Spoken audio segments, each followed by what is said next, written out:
Welcome back. In the previous two lectures, we were focusing our discussion on the power quality issues. We discussed in general about the harmonic distortion, and we also discussed that power factor plays a very important role in the power quality.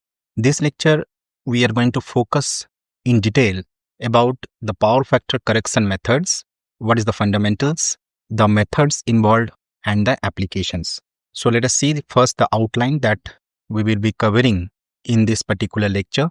So first we will discuss the introduction and fundamental on power factor. What is the importance and effect of poor power factor?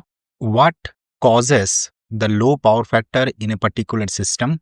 The different methods that are present for power factor correction. We will revisit the concept of harmonics and the power quality, the design and selection criteria required for the power factor correction, its application and various case studies we will see, some advanced topic in power factor correction and what are the future trends involved in power factor correction methods, the different standards and regulations that are specified for the limit for power factor, economic analysis involved and ROI techniques, the troubleshooting and maintenance involved, what are the case studies and practical applications, future trend, and the conclusion. So let us start with the definition of power factor. So power factor is basically the ratio of real power to apparent power in an AC circuit. Now we are basically talking about the AC circuit where the circuit is involving different components like inductors, capacitors, the sources, and obviously the resistance will be there. In DC circuit, we don't have any other term of power except the real power, which is the average power, true power, or the working power. But in AC circuit, the different powers are involved. And here, the power factor is basically the ratio of a real power, which is denoted by P, to the apparent power, which is denoted by S. And this ratio of power factor is known as the cos phi, which is given in mathematics. If we see the power triangle, the base represent the real power, the height represent the reactive power, and the hypotenuse of this right angle triangle will represent the apparent power. The angle which is made between the real power and the apparent power is phi. So the cosine of the angle between the voltage and the current is known as the power factor. The unit of real power is in watt.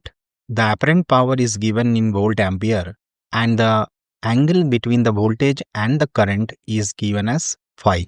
So cosine of the angle between the voltage and the current is basically the power factor. The range of the power factor lies between 0 and 1. So 1 is the maximum power factor value and 0 is the minimum value. Exactly the power factor is 1, we say that to be unity power factor. This is the ideal condition. So when the power factor is unity, it means the circuit is entirely resistive in nature, the voltage and current are in phase with each other, and the phase angle will be equal to 0. So power factor 1 indicate the DC condition. Let us discuss in detail about these three powers: real power, reactive power, and apparent power. Real power is that power which is actually involved in the working energy. So power is given by the product of VI cos phi. So that is the real power. The unit is in watt. Reactive power is the power which is stored and released by the reactive elements, whether it is inductor or the capacitor. The reactive power is given by VI sin phi. So the cos phi component will be dealing with the real power and sin phi component will be dealing with the reactive power. Real power has unit watt, reactive power has unit volt ampere reactive. The bigger unit we can say as kVR, kilovolt ampere reactive. Here it will be kilowatt. Apparent power is basically the total power which is supplied to the circuit. So this will be involving both the real power and the reactive power. So the apparent power is the product of voltage into current, hence unit is in volt ampere. The relationship from the right angle triangle that we have seen in the previous slide, where the apparent power S is obtained from the real power and the reactive power, as S square is equal to P square plus Q square. So this is the concept of right angle triangle. It is to be noted that if the power factor is low, then it means the current is very high, and for the same real power, this would lead to increased losses and reduce system efficiency. It means that the poor power factor or low power factor is not good for the system, because more losses will be involved and the efficiency will be less. If we categorize the power factor as unity, then it indicates the load is resistive in nature and the current and voltage will be in phase with each other. Power factor less than 1 is lagging when it is inductive load. The load may be in the form of motor or transformer. The current will be lagging the voltage by certain phase angle phi. If it is the leading power factor, then also the power factor is less than 1, as 1 is the maximum power factor. The category will come under the capacitive load, and we can think of capacitor bank as the load type. Here the current will be leading the voltage by the angle phi. If we see the sine wave of voltage and current for the inductive load, so inductive load is responsible for the lagging power factor, where the current is lagging the voltage. So if you can see the waveform of the voltage, which is shown by the red line, and the blue line is basically showing the current, we can see the current is lagging behind the voltage. For the capacitive load, this will be reverse. The current will be leading the voltage, and hence the power factor will be lagging for inductive load and leading for capacitive load. Why the power factor is important? Now, if we talk about the system efficiency, then the current become high for the same real power. So we are basically keeping the real power as constant, and we try to find out what happens if the power factor is high or less. The formula for real power P is equal to VI cos phi. So cos phi is nothing but the power factor. So we can find the current from this equation as the current is equal to P by V power factor. So here we can see that if the power factor is poor, means power factor is less, the current will be high. And if the current is high, obviously the power loss, which is the square of the current multiplied with the resistor, will be high. So more losses will be involved, because you will be having more I square R losses in the transmission lines. So transmission lines where the current is high because of poor power factor lead to more losses, and hence the system efficiency will come down. The voltage drop due to the higher current will cause the greater voltage drop, and the equipment rating in terms of generator transformer must be oversized. So whatever the instrument we are using in the power system, whether it is a generator, transformer, because the current is high due to poor power factor, it has to be oversized. Economic impact, again, the utility penalty charges for poor power factor. So if the power factor is poor, then there will be penalty charges involved on the utility side. So this is again the disadvantage of poor power factor.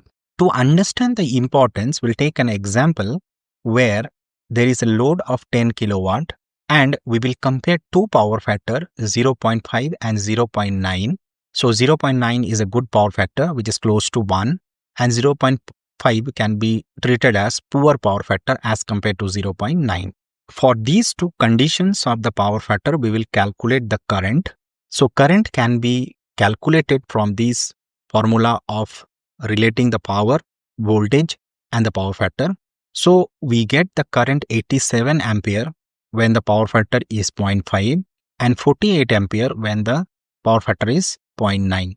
So we can see that the current is increasing from 48 to 87 when the power factor is dropping or the power factor become poor. So current reduction can be thought of 45%. So if you increase the power factor, or we can say the power factor is good, the current will fall and the system efficiency will be better. The economic impact, if we discuss in more detail about the poor power factor, the utility penalties will be involved. So most utilities will charge penalties when the power factor is less than a range of 0.85 to 0.9. So power factor should be maintained in the range of 0.85 to 0.9. Typical penalties involving is 0.5 to 2% per 0.01 below the threshold limit. So the utilities are specified the power factor to be maintained in the range of 0.85 to 0.9. But if they disobey, then obviously the penalty will be involved with 0.5 to 2% as the power factor fall for every 0.01 below the threshold limit. The demand charges increase with low power factor. So if the power factor become low, then both demand charges will increase. Infrastructure cost, if we talk about, the conductors will be required of larger size because more current it has to handle, and oversized transformer and switchgear will be there. So the system capacity will be reduced. Now here the plot is showing power factor and the relative current. So we can see that as the power factor increases, then the current falls. So we can obtain the different values of the current with respect to the power factor for the different conditions. Cost saving, if we talk about, then improving the power factor from 0.7 to 0.95 can reduce our electricity bill by 15 to 25% in the industrial applications.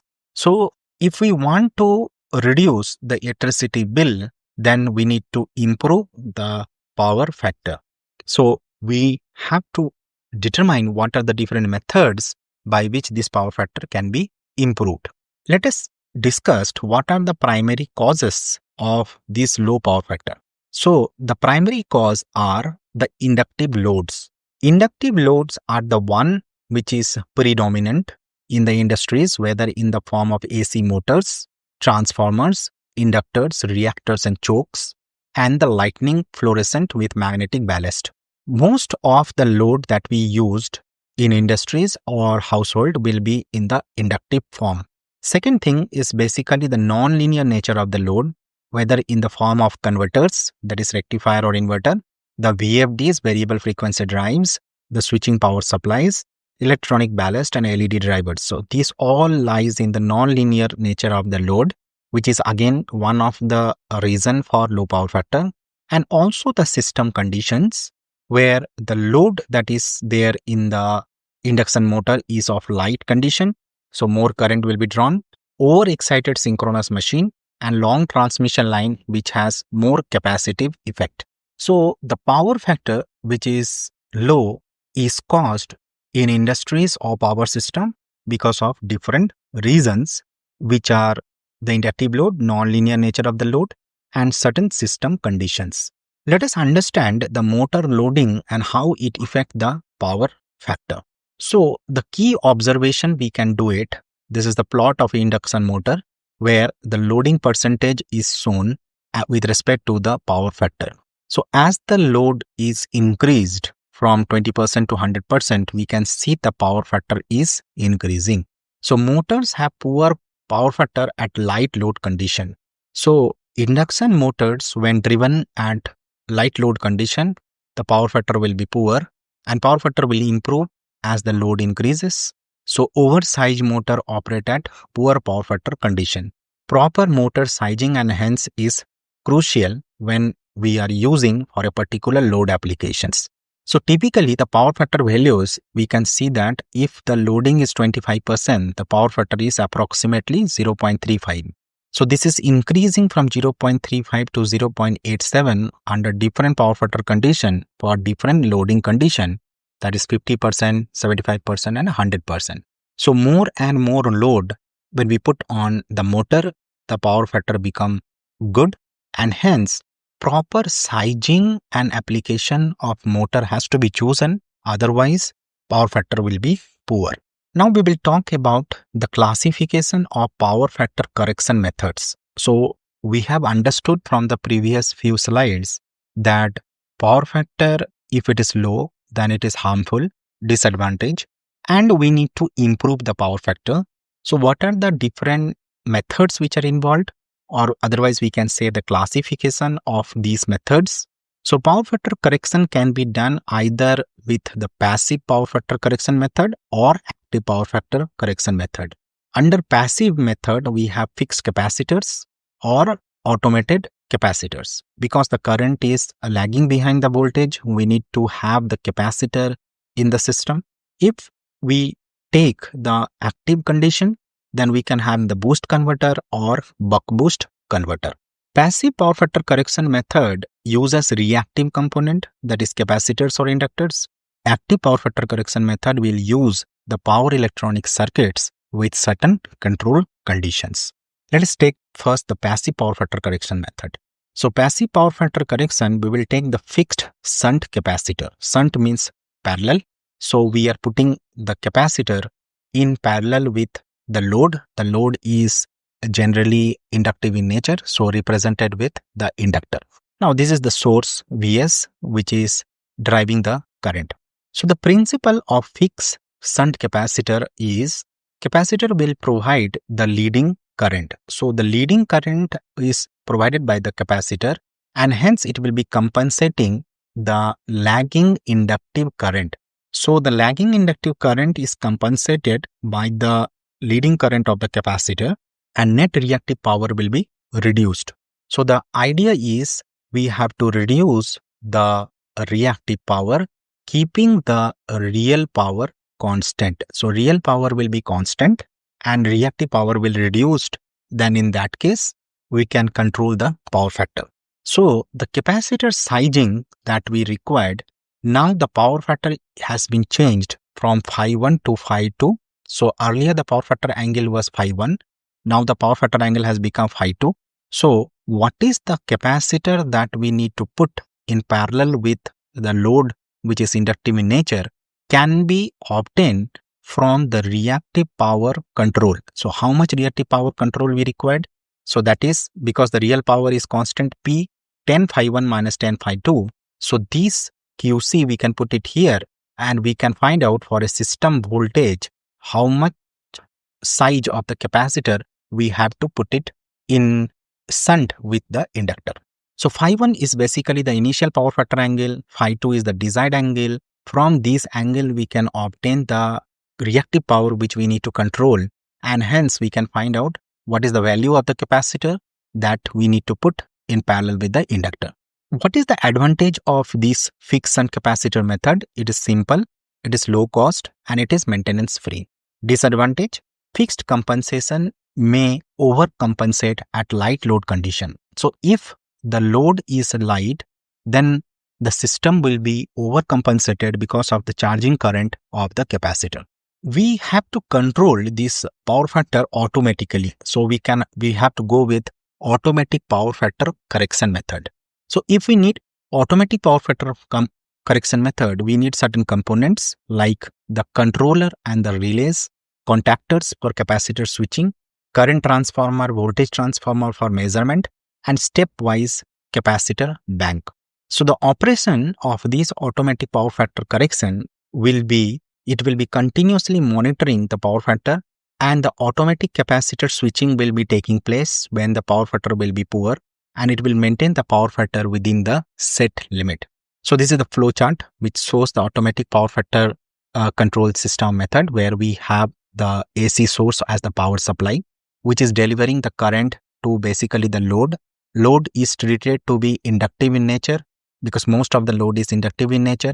We have the sensors which is in the form of voltage sensor, current sensor, which is sensing the current and voltage of the load, and the capacitor bank is the one which is delivering the charging current for controlling the power factor. There are relay system and microcontroller also as a part of automatic power factor control system for the efficient operation. We discussed the power factor correction using the passive method where we have the capacitor which is put in parallel with the inductor. When we talk about the active power factor correction method, power electronics equipment will be coming in the form of boost or buck boost. Let us take the boost converter example for power factor correction. So this is the boost converter circuit for power factor correction where the diode is there, two diodes, and we have a switch which is present and the inductor and capacitor. So here there is a load. If you see the operation of this boost converter, we will discuss in general the boost converter in detail in a particular topic, but here just the overview of the power factor correction. So the switch S which is there, it will be controlling the current which is flowing through this inductor, and the current will be shaping to follow the voltage. So here we have the voltage, and the angle between the voltage and the current will be controlled with the help of the switch, and the current shaping will be following the voltage. High frequency switching generally take place in the range of 200 to 100 kHz, 20 to 100 kHz, and feedback control maintains the output voltage. This power factor control method has certain advantage that the power factor will be close to unity in the range of 0.99, and harmonic distortion also will be low, and we can have wide input voltage range. Voltage regulation capability is possible. So there are certain limitations of the passive power factor correction method, and the active power factor correction method is much better compared to the passive power factor correction methods. So active power factor control method, when we talk about, then there is average current mode control. So this average current mode control, where the current loop shapes the input current, voltage loop is there which is regulating the output voltage, and there is a good dynamic response. In the peak current mode control, it is simpler implementation, faster transient response takes place, slope compensation may be required. The hysteresis control mode have variable frequency operation. It is simple analog implementation, and good current tracking is possible. There are digital control where microcontrollers and DSPs are involved. These generally involve advanced algorithm, and adaptive control capabilities are possible. We have discussed in the previous lecture also about the harmonics, that harmonics affect the power quality, and harmonics are basically the integer multiple of the fundamental frequency. So we discussed the source of harmonics, that is the nonlinear nature of the load, the magnetic saturation, use of arc furnaces and welding equipment, and these harmonics affect the power quality in terms of the RMS current which is increased, losses is there in the equipment, it will be interfering with the communication network, there will be overheating of the neutral conductors, and resonance problem will be there. We also have discussed about the IEEE 519 standard, which limit the harmonic distortion in the range of less than 5% for voltage variable for current based on system strength. So this is the order of the harmonics. So 1 is the fundamental order, and when you have greater order of the harmonics, then amplitude will be falling.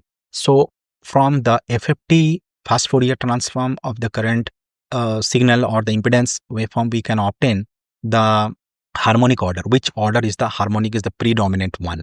Generally, the odd harmonics in the form of 3, 6, 9, these are predominant in a system. So we will be taking one new term, that is the displacement power factor, and how it is related with the power factor of the system. Displacement power factor, short form DPF, which is cos phi 1, where phi 1 is the fundamental phase angle. The true power factor, which is including the harmonic effect. Now these harmonics are also present in the waveform of the voltage and the current. So we have the ratio of the real power to apparent power, which is the true power factor. We can obtain as the real power divided by the apparent power, which is the product of RMS voltage and RMS current. And hence, now we will see what is DPF and how it is related with power factor. So power factor is equal to DPF, that is the displacement power factor, multiplied with a ratio of 1 by under root of 1 plus THD, that is the total harmonic distortion of the current. And we take an example to understand this. Let us take a load whose displacement power factor is 0.95 and the harmonic distortion of the current is 30%. Then what is the power factor? So we can obtain from these equation that the power factor equal to the displacement power factor, which is 0.95, and the harmonic current, which is 0.3, and hence this will come as 0.91. So important point to be noted here is that simply correcting the DPF may not improve the true power factor if harmonics are present. So harmonics are again a very limiting conditions, which is the disadvantage in the power quality. So we can see here that the power factor which was 0.95 has been with 0.91 as the true power factor. So harmonics present is very, very harmful, and simply you correct the DPF, this will not be improving the actual power factor when the harmonics are actually present. How do we choose the capacitor in terms of its size and other factors? So we have seen this relationship that the reactive power control depends upon the real power P and the angle which we want to change from the initial condition to the final condition. So tan phi 1 minus tan phi 2. So if we draw this on the right angle triangle, so if we draw it, so this is our real power, which is constant. This is our reactive power. Let us take the initial condition, and the final condition, if we take, this is what you have, the new reactive control phi 2. Then the power factor angle, which was initially as phi 1, has been changed to the other one is phi 2. So we can see that the QC, so here QC is basically the change in the reactive power from the original one, which is Q1 minus Q2. So we can obtain the value of QC, and also from QC we can find out what is the capacitor value that we need to put in the system for power factor control. So here we can see one table is given, capacitor sizing multipliers. So if we have the initial power factor 0.6 and target power factor is 0.9, means we want to improve from 0.6 to 0.9, then the kVAR, which is the reactive power per kilowatt, is 0.849 and the multiplying factor is 1.415. So in this way we can easily find out what is the capacitor size multiplier that we need to improve from the initial power factor to the target power factor.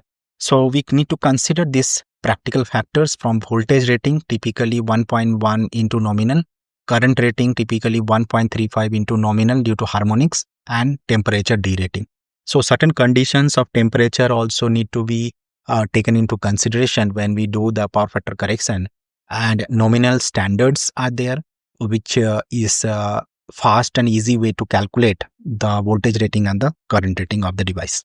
So protection and safety consideration, when we talk about, then there are protective element, whether it is overcurrent protection, over voltage protection, switching transient, discharge registers are there. So we need to take care of these special equipments, like for example the fuses and the circuit breaker. So their rating will be 1.65 into 1.8 into capacitor current, because when we have the charging current involved with the capacitor, there may be more current and the protection may be required. So we need to properly design the system, whether in terms of fuse and the circuit breaker. Over voltage protection, we need to monitor the voltage, and there should be disconnection when the voltage increased from 110% to the nominal voltage. Switching transient also we need to control, because current limiting reactors are there. Typically 5 to 7% we need the reactance value. This will be reducing the interest current and switching transient. Discharge registers are the one which will be switching off the entire circuit and the energy which is present in the capacitor. So energy stored in the capacitor will be dissipated in the presence of the discharge register. This will reduce the voltage to 50 volt within 1 minute as per the NEC requirement. So whenever we are doing the power factor control, together with this, the protection and safety consideration also plays an important role. Resonance and harmonic filtering are also associated when we talk about the power factor control. So we have already discussed this in the previous lecture about the resonance. Series resonance generally occur when you have the XL and XC to be equal, that is the inductive reactance and capacitive reactance at the harmonic frequency. These can cause dangerous overvoltage and the current. So whenever the resonance condition occur, the voltage and current becomes high, and this is very, very dangerous. And we can calculate the frequency at which the resonance take place by the formula Fr equal to 1 by 2 pi under root LC. So L and C are the design parameters of inductors and capacitors of the particular type of circuit. So we need to have certain solutions to control these harmonics or resonances. So we need to have detuned reactors, which is 5.67% or 14% reactance. These reactants are necessary, otherwise the over voltage and over current, whatever will be there, will not be discharged. You can have harmonic filters also. There is tuned to specific harmonics, and active filters, which are dynamic harmonic compensation. This is the circuit for detuned harmonic filter circuit. So here you can see that there is an inductor and capacitor. There is a load resistor RL and there is a load impedance ZL. So we need to have the detuned filter that will take away the over current and over voltage. Filter design guidelines will be tuned below the lowest significant harmonic. So harmonic order we need to determine, and we need to tune it below the lowest significant. Typically it will be 4.7 times the harmonic, and it will provide the path for harmonic current. So harmonics will also involved in the current, and those current will have a path.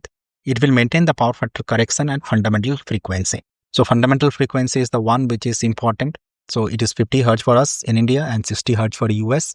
And we need to maintain this power factor correction with the help of the filter design. So industrial application, if we see, then motor drives and VFDs, when these are generally used in industries in general, where the power factor control is very, very important. So active power factor control is used for drive front end, and it will reduce the harmonics and improve the power factor to about 0.95. And it is in compliance with the standard IEEE 519, which is for harmonics. Welding equipment, if you see, there also non-linear nature of the loads are there. So active power factor control is required for poor power quality management, flicker reduction in supply voltage. Flickers we have discussed in detail about power quality issues. Induction heating, when we talk about, then high frequency inverters will be requiring the PFC.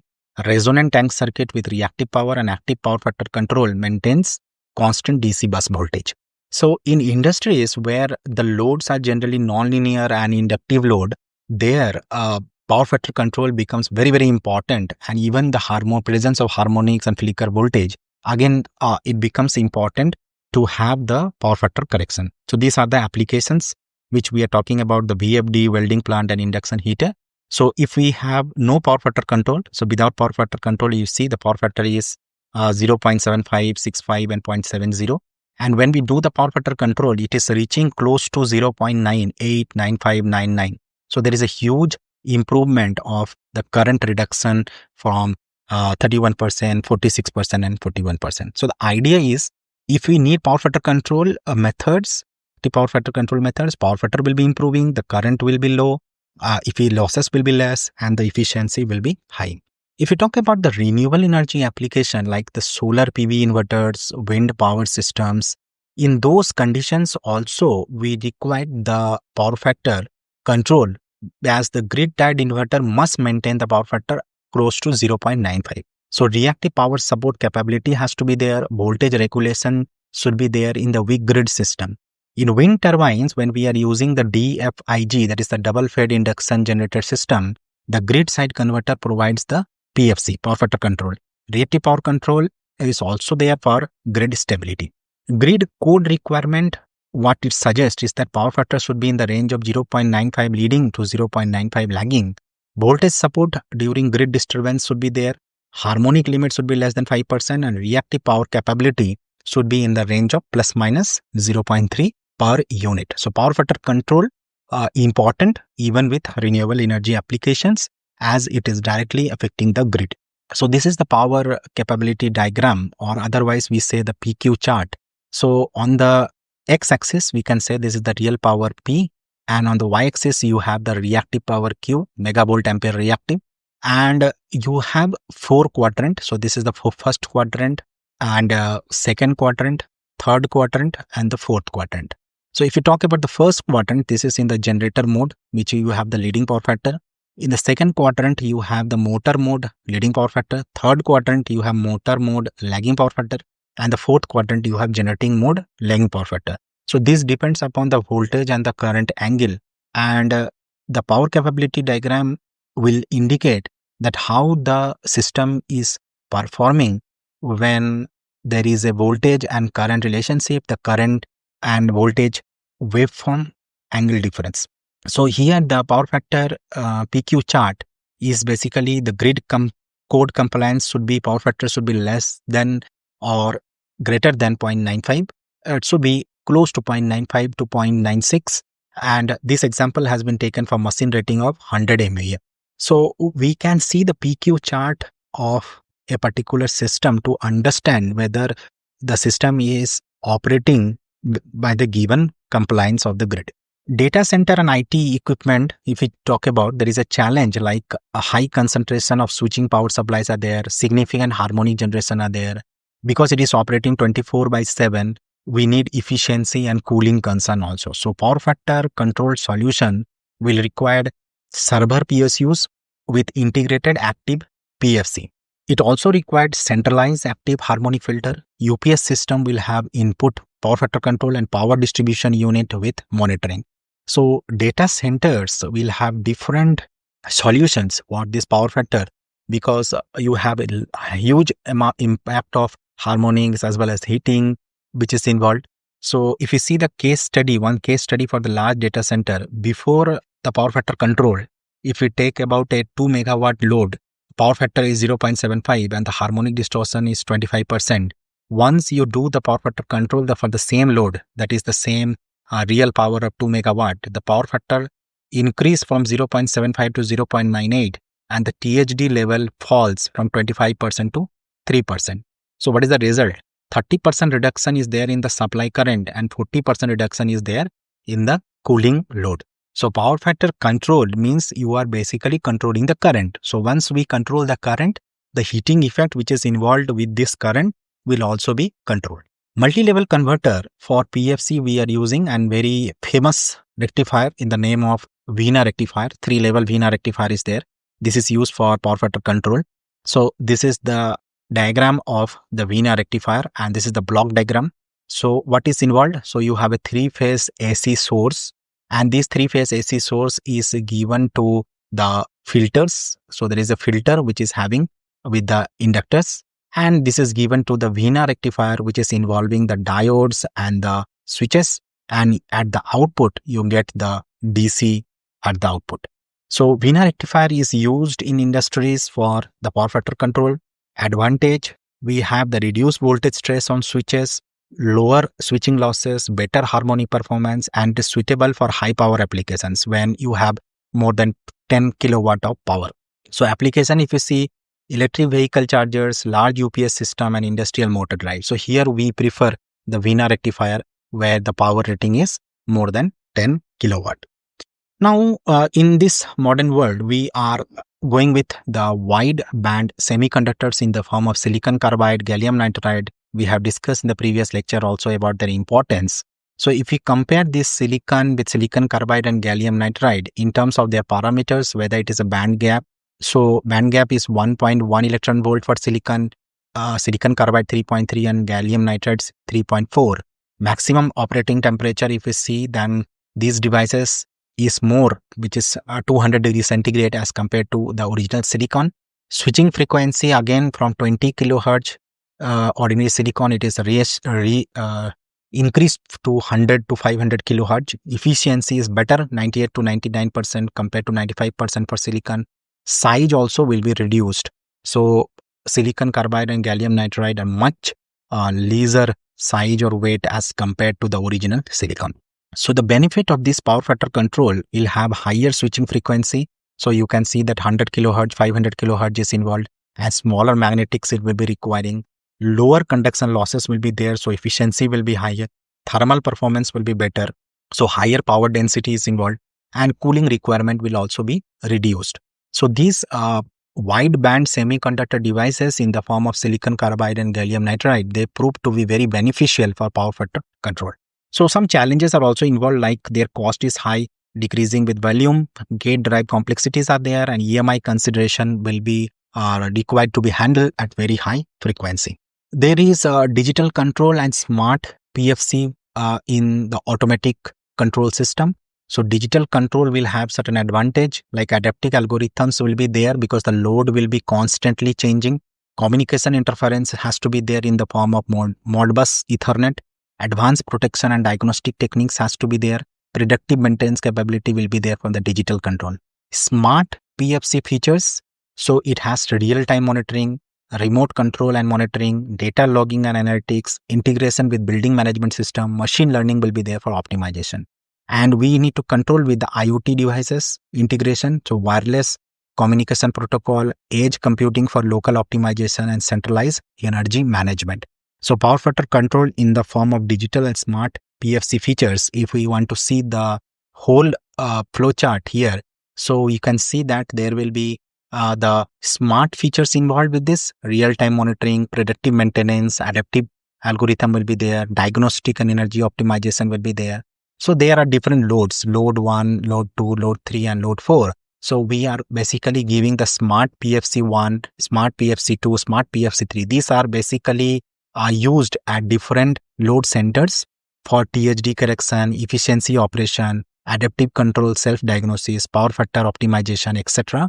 And hence, the overall system will be connected with the data. There will be power flow and control signals, protocols will be there. And hence, the system is known as smart because a lot of loads are basically tackled with the similar to control the voltage, current, THD, temperature, and wireless control is also there. When we talk about the grid integration and vehicle to grid, so there is a bidirectional PFC for V2G, that is vehicle to grid. Electric vehicle as mobile energy storage we use, bidirectional power flow capability is there. Grid support services, whether it is frequency regulation or peak saving, reactive power compensation. So you have a bidirectional PFC, which is important when we talk about both the grid as well as the EV. So power flow will be in the bidirectional nature. Technical requirement, this utility power factor is both direction. Fast dynamic response is there, less than 100 millisecond. Isolation will be there for safety, and communication protocol as per ISO 15118 standard. So these are the key international standards. I'm just quoting here the numbers so that you can refer the standard IEEE 519, 61000, 50160 EN standard, IEEE 1547, and UL standard. These are used for different harmonics, limit finding, the power quality characteristic, interconnection of distributed resources, power conversion equipment safety. So these standards basically gives us the limit to which the system need to be operated. Like for example, the THD has to be less than 5% for voltage, and there should be variable current. Power factor greater than 0.9 should be there for industrial load. Flicker voltage fluctuation limit should be there, and electromagnetic capability requirements should be there. So we need to follow the proper standard, find out the limit, and operation should be as there. So different regions, when we talk about the European Union, United States, India, they do have a different standards. Like in India, if we talk about, then we have the BIS, Bureau of Indian Standard. If you talk about the United States, there is Energy Star certification program. European standard CE marketing mandatory for PFC equipment. So these countries will have the different standards in the form of National Electric Code, NEC, FCC for Part 15 EMI compliance with the United States. So whenever we install any equipment or we operate on any devices for a particular country, we need to follow that particular standard, and we need to find the limit. Otherwise, the penalties will be imposed. So penalty structure, if you see, many utilities will impose penalties if the power factor falls below the range, that is 0.85 to 0.9. For example, in India, 2% per 0.01 fall below 0.85. So this is a penalty that is imposed on the utilities. And in US, there is varies by utility, typically 0.5 to 1.5%. In European Union, market-based penalties there for the deregulated market. So when we talk about the power factor control and the penalties which is involved for different countries, they have different compliance, different standards, and this we need to obey. We'll discuss the cost benefit analysis here. For initial investment cost of a capacitor bank falls around $500 to $100 per kVR. Automatic PFC panels, if we talk about, then it falls under the cost of $150 to $300 per kVR.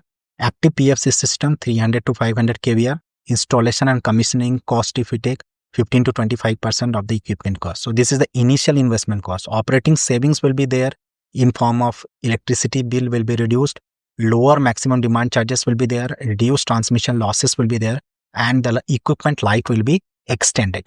So if we do the ROI analysis calculation example, so industrial plant of 1 megawatt load, power factor, if we improve from 0.7 to 0.95, what is the investment we required? Capacitor bank, about $50,000. Annual saving will be $18,000. Penalty avoidance or demand reduction. Payback period will be 2.8 years, and 10-year NPV, if we calculate, then assuming 8% discount rate, we will get $95,000. So this is one of the typical calculation, ROI calculation, showing that if we improve the power factor of an industrial plant, obviously there will be saving, or there what we can say the economic benefit will be there. We have to do the sensitivity analysis. So sensitivity analysis, some key factors will be affecting the ROI, that is the electricity tariff rate, penalty, structure severity, load factor and operating hours, interest rate and financing, equipment reliability and maintenance. And risk factors will be technological obsolescence, regulatory changes, load pattern changes, utility, tariff structures. So we need to do the sensitivity analysis in accordance with the ROI calculation. And if you see the investment payback period versus the electricity tariff, so we can say that electricity tariff $1 per kilowatt hour, if we increased from here, then the payback period, what we can see that the break even will take place at $0.044, and the payback period curve is basically shown with a thick line, and maximum acceptable will be 8 years. So within 8 years we have to take the project below this line, otherwise it will be uneconomical. So 8 years is the one which is a maximum, and so the payback period is less than 8 years, and we can achieve the break even period for this investment for the electricity tariff. So sensitivity analysis also plays an important role. Some of the common problem and solutions, if we talk about the problem, whether it is capacitor overheating, then the solution is over voltage and harmonics. These are the causes. Solution is check voltage and add reactors. If we talk about the nuisance tripping, then switching transient is the one of the possible causes. We installed pre-insertion registers.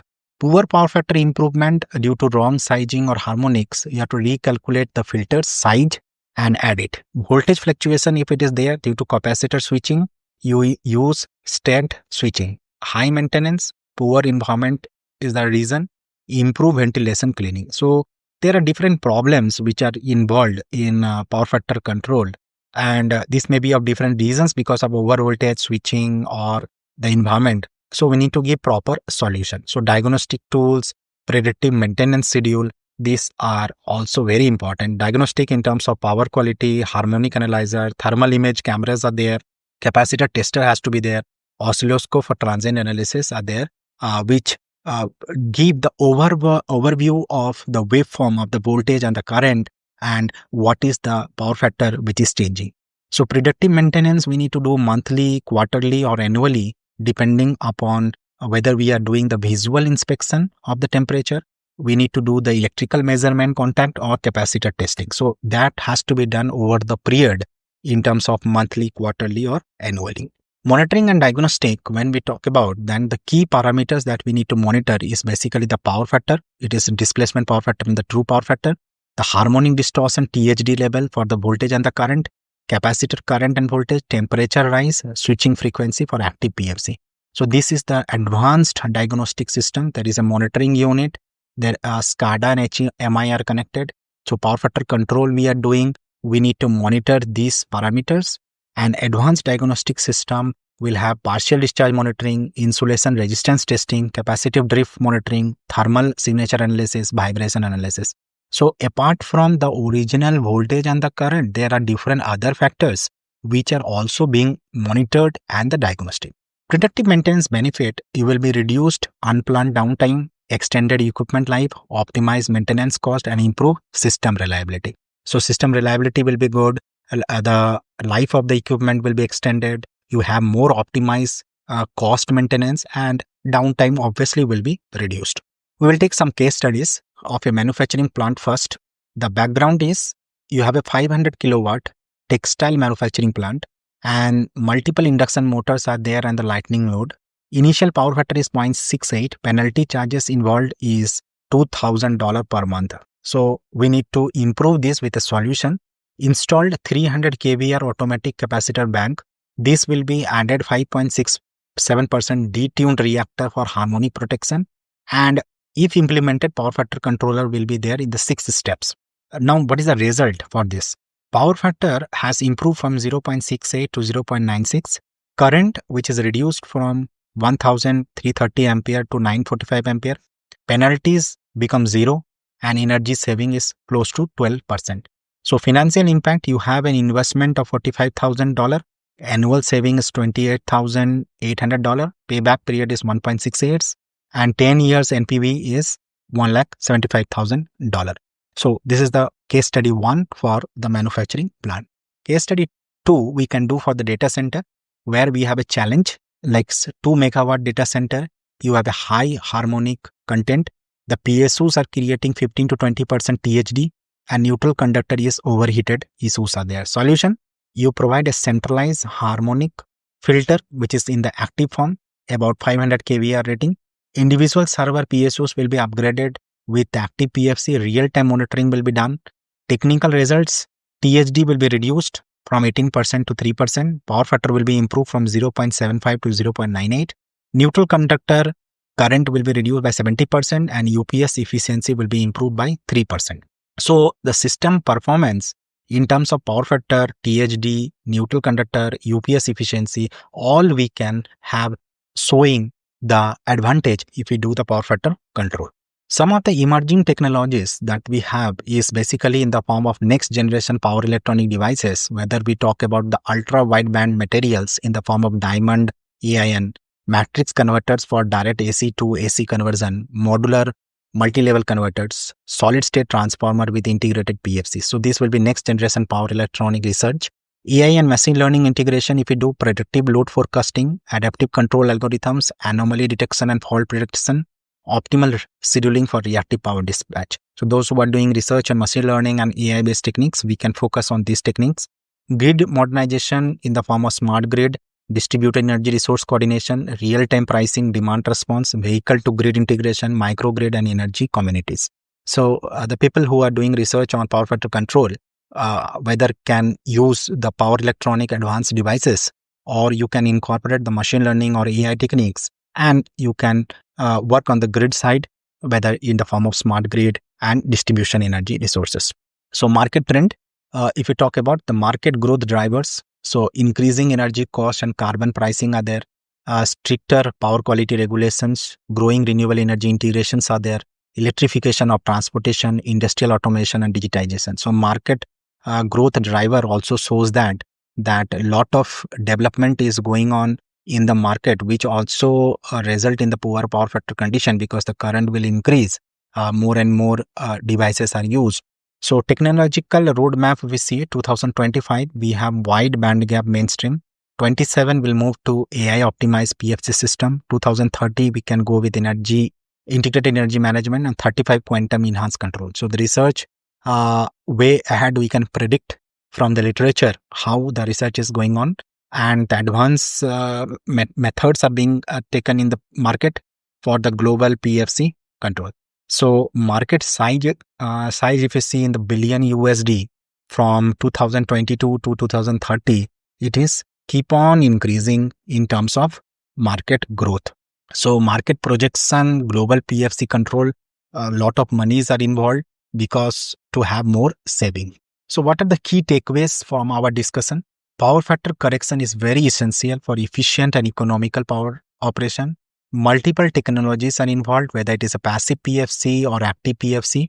So these power factor control have certain advantage. If we go with the passive one, then they are simple, cost effective. If you go with the active one, they are superior performance for dynamic or non-linear load. Proper design consideration has to be done in terms of load analysis, harmonic mitigation or protection. Economic benefits, typical payback period 1 to 3 years. Ongoing operational saving will be there and improved system capability. Future is digital one and intelligent. So we need smart monitoring and control, integration with energy management, adaptive optimization algorithms. So summary and best practices we will discuss. So design based practice we need to go that conduct through load analysis before PFC selection. So before we do any power factor control, we need to do the load analysis first and then consider harmonic content and use appropriate filtering. So filtering is important because you have harmonics. Implement proper protection and monitoring. Plan for future load growth and changes. So there should be a scope for future because their load will increase. Ensure compliance with applicable standard depending upon which country we are in.